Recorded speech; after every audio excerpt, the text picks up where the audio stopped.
Salut les fans de tricot, j'espère que vous allez bien et bienvenue dans cette nouvelle vidéo où nous allons voir ensemble comment réaliser un snood. Alors le snood est vraiment accessible à tous les niveaux de tricot, que ce soit les débutantes ou les très expérimentées. Nous allons le tricoter sur 2 aiguilles droites, donc il y aura une couture à faire à la fin.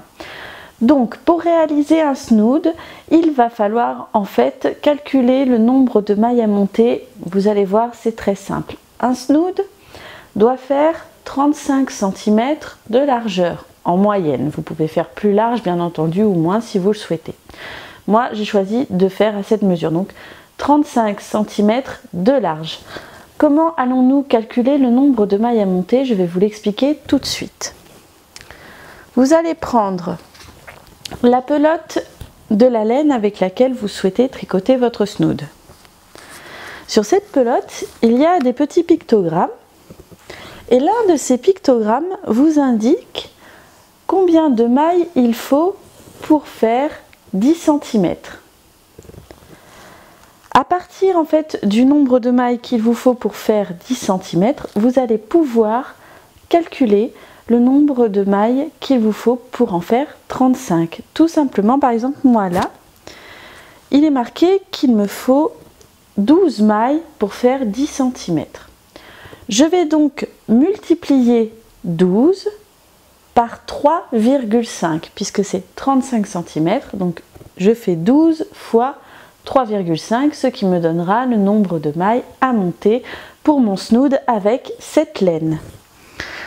J'ai donc monté le nombre de mailles qui correspond à mon snood, à la largeur.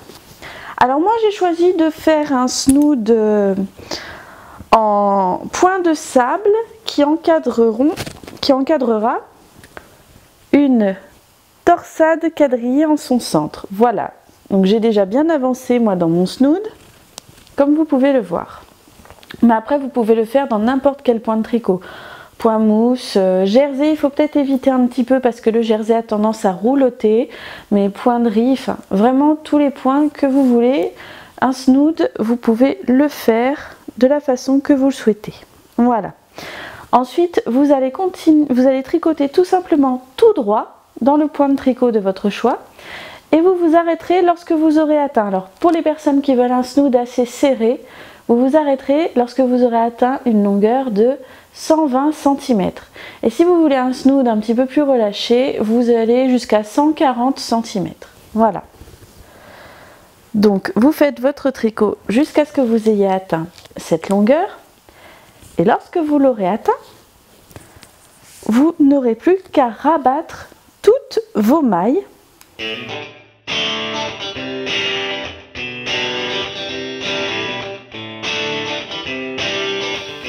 Donc j'ai tricoté tout droit jusqu'à atteindre la longueur totale de mon snood. Je vais maintenant procéder à la couture. Parce que oui, quand on fait un snood à 2 aiguilles droites, il y a forcément une couture. Donc vous allez prendre chaque extrémité de votre snood et vous les coudrez toutes les deux ensemble pour fermer votre snood. Voilà. Alors, quand on fait un point de tricot, par exemple, comme moi, avec une torsade, il vaut mieux coudre en mettant l'envers du tricot vers l'extérieur.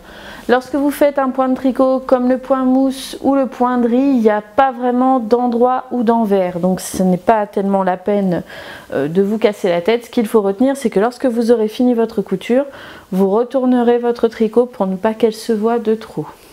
Donc voilà, nous allons coudre notre snood.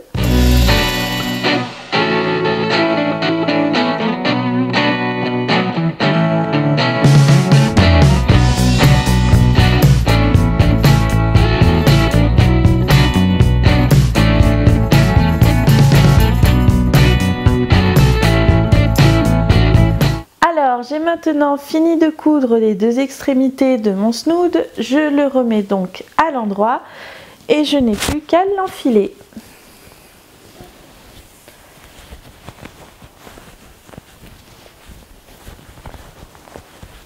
Voilà, je peux le porter comme ceci ou bien comme cela. Chacun fait en fonction de ses préférences. En tout cas, je peux vous dire qu'il est bien chaud et très agréable à porter. Alors, j'espère que cette vidéo vous aura plu, vous aura été bien utile. N'hésitez pas à vous abonner à ma chaîne YouTube, à me mettre un petit pouce en l'air, à me rejoindre sur mon Instagram Cassie Tricote ou sur Facebook où je suis très présente sur ma page Les Petites Pelotes de Cassie. Je vous fais de gros bisous et je vous dis à bientôt pour d'autres vidéos.